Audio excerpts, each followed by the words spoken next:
Mes très chers amis, Shabbat Shalom Mevorach. Voilà, on est à la fin du Sefer Bereshit qui contient tous les principes fondamentaux de l'histoire d'Israël. À la fin de Bereshit, naturellement, Yaakov va bénir ses enfants. Dans chacune des brachot de chacun de ses enfants, des tribus, donc chacun des frères, il va y avoir une allusion à son type de avoda, le travail qu'il doit faire dans la vie, et il va y avoir naturellement un conseil qui nous intéresse à nous tous pour savoir comment se comporter dans notre existence. Il y a une des 12 tribus, donc un des Shvatim, qui s'appelle Issachar. Issachar, et dessus, sa bracha, c'est lui qui porte le rôle de la Torah. C'est lui qui va aider ses frères à grandir en spiritualité. Dans sa bracha, on va avoir un conseil spécifique. Je vous le donne. C'est marqué Issachar Chamor Garem. Issachar, c'est un âne ossu. Un âne avec des os durs comme ça.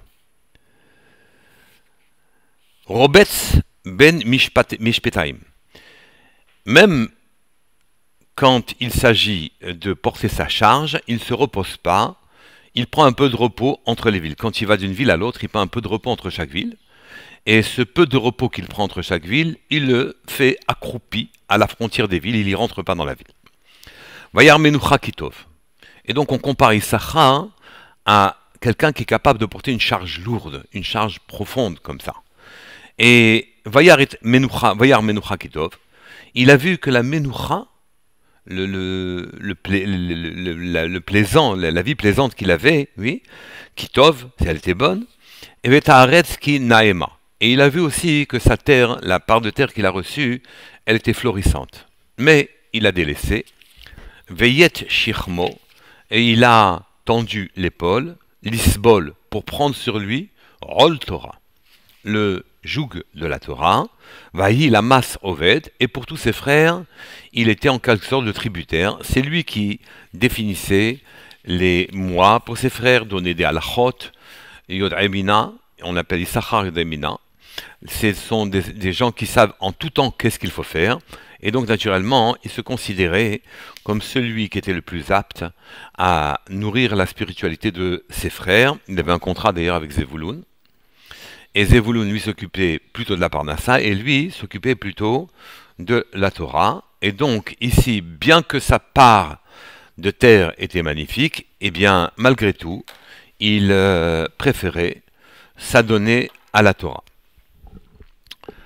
Le Chafetz Chaim fait une remarque, et il dit, c'est dommage, c'est bizarre quand même, oui, c'est marqué que il était Vayet Shirmo Lisbol.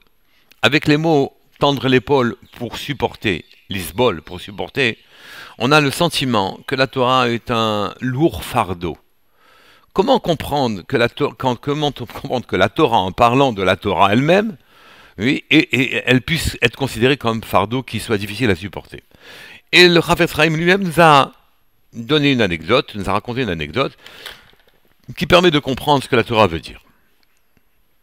Il s'agit d'un riche marchand qui voyageait en grande pompe pour faire ses affaires, et il sortait avec un très gros budget pour acheter des pierres, des diamants et bijoux, et il allait de ville en ville comme ça, et quand il avait fini de dépenser le budget qui était très important, il rentrait chez lui.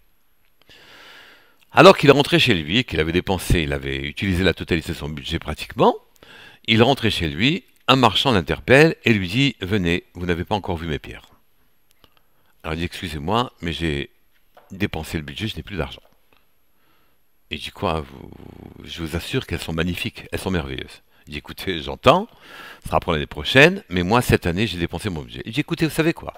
Il n'y a pas de problème, n'achetez pas, mais venez au moins les admirer. Vous êtes un diamantaire, vous êtes un homme qui connaissait les pierres. Rien que pour la beauté de la pierre, venez rentrer à examiner, venez voir les miennes. » Il rentre et il voit des pierres magnifiques, merveilleuses, incroyables, à un prix tout à fait acceptable. Et donc, il est perturbé, il dit « Je n'ai plus de budget. » puis il se dit en réfléchissant, écoute, ces pierres sont tellement magnifiques que je crois qu'au lieu de voyager en grande pompe, oui, au lieu de prendre la première classe, ou là, je vais prendre la troisième classe, au lieu d'aller dans des hôtels 5 étoiles et plus, je vais aller dans un hôtel 1 étoile, mais j'achète ces pierres et je repars chez moi. Sur le trajet, naturellement, il a rencontré ses collègues. Et quand il a rencontré ses collègues, ils lui ont dit, mais qu'est-ce qui se passe? Tu as des problèmes d'argent? Tu as des soucis d'argent? On peut t'aider, il n'y a pas de problème. Comment se fait-il que tu descends dans ces hôtels-là et que tu voyages en troisième classe? Il a répondu, non, j'ai pas de problème d'argent du tout. Bien au contraire, d'ailleurs. Mais seulement après avoir dépensé la quasi-totalité de mon budget, je me suis retrouvé devant un marchand qui vendait des pierres magnifiques à des prix normaux. Et donc, je n'ai pas voulu laisser passer cette affaire-là. Et c'est la raison pour laquelle il me restait qu'à prendre de l'argent de mon voyage pour vivre dans un confort inférieur, mais au moins j'avais les pierres. Alors ils lui ont dit, excuse-nous, mais nous on te connaît. Tu peux pas te passer de luxe. Donc on comprend pas que on ne te croit pas quand tu nous dis qu'effectivement tu n'as pas pris ton voyage dans le confort qui était le plus en rapport avec toi. Ça n'existe pas, tu ne peux pas passer ces choses-là, donc tu as autre chose. Il leur dit non, je vous assure, je n'ai aucun problème, j'étais simplement obligé de dépenser l'argent du voyage qui me coûte cher, mais cette fois-ci, j'ai décidé de baisser mon budget de voyage, mais j'ai voulu acheter les pierres, ne pas partir sans les pierres. Il a dit, mais on ne te croit pas. On ne te croit pas. Il leur a dit, écoutez, vous me croyez pas parce que vous pensez que je suis incapable j'ai du mal à supporter des conditions de voyage comme celles que je me suis imposées maintenant. Et vous avez raison. Ça ne me convient pas, ces conditions dans lesquelles je voyage. Mais cependant, chaque fois que je suis dans mon hôtel et que j'ouvre les écrins et que je vois les pierres, je suis heureux. Naturellement, la morale de cette histoire, le moussard, il est clair. Oui, on est là de passage.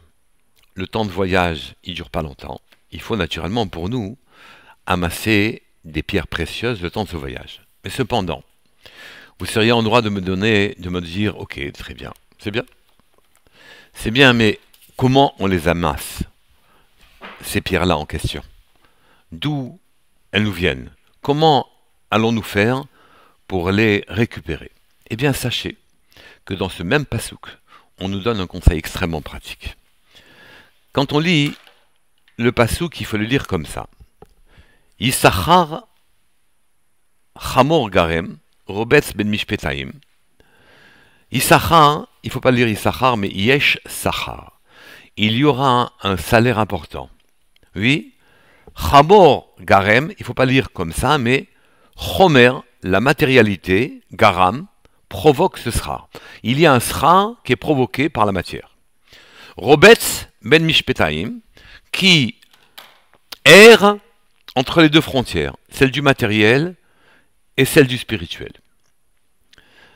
Et les élèves du Baal Shem Tov, le Ribash notamment, nous expliquent que, en vérité, il y a dans tout ce que l'on utilise, dans ce que l'on mange, ce dont on se revêt, dans nos vêtements, et dans tout ce que l'on emploie, on utilise d'une manière générale pour vivre à partir de la matière, il y a des étincelles de Gdusha. Il ne peut pas y avoir quelque chose d'existant sur Terre sans cette étincelle de Gdusha.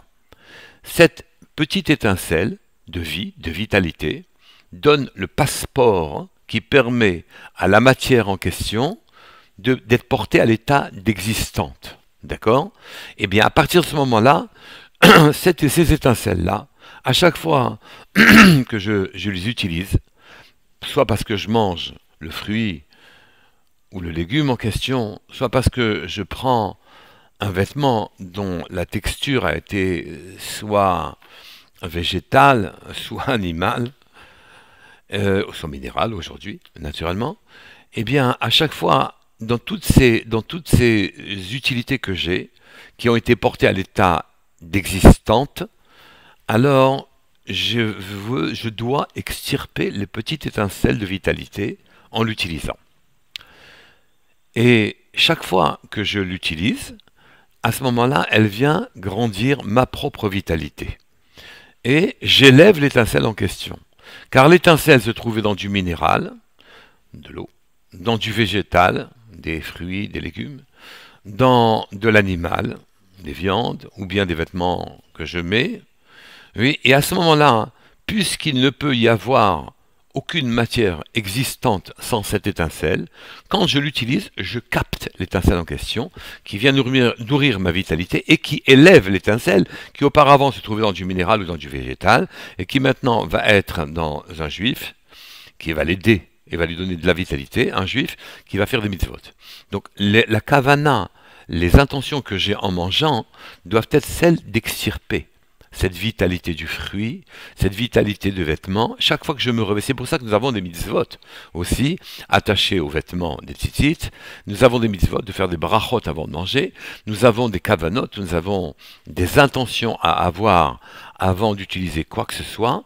Et c'est quelques secondes que l'on prend pour pouvoir utiliser dans la bonne intention la matière en question, sont absolument indispensables pour que l'on ait yesh sachar, notre salaire. Oui.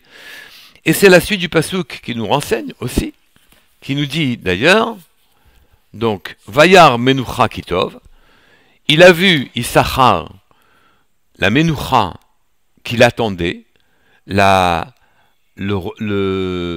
grandeur du monde à venir, et la tranquillité dans laquelle on allait vivre là-bas, Vetaretz ki naema, et la terre aussi qui était agréable, la terre d'en haut qui était agréable. Il a vu tout ça et il a dit jetant l'épaule. Jetant l'épaule pour pouvoir prendre ma charge, et je vais même m'occuper de la spiritualité de mes frères, d'une manière générale.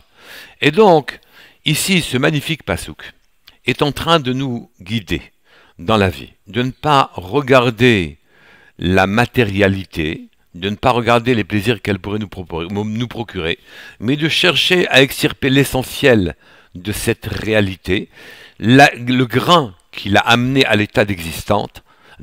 C'est pareil pour les péripéties. Il n'y a pas une histoire dans laquelle il n'y a pas une vitalité venant d'en haut.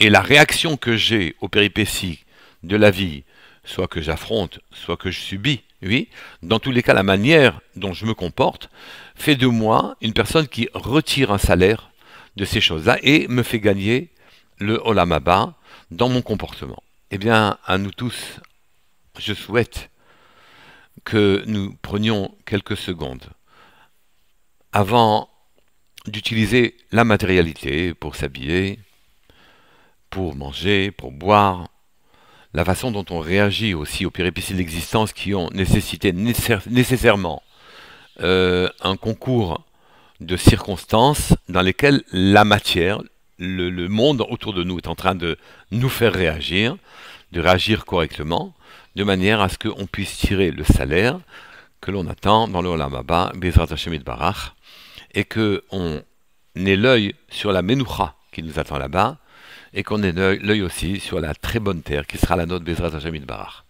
Mais en attendant, c'est le moment de travailler une seconde avant d'utiliser quoi que ce soit. Nous fera beaucoup de bien. Shabbat Shalom Mevorach. Kol Touf.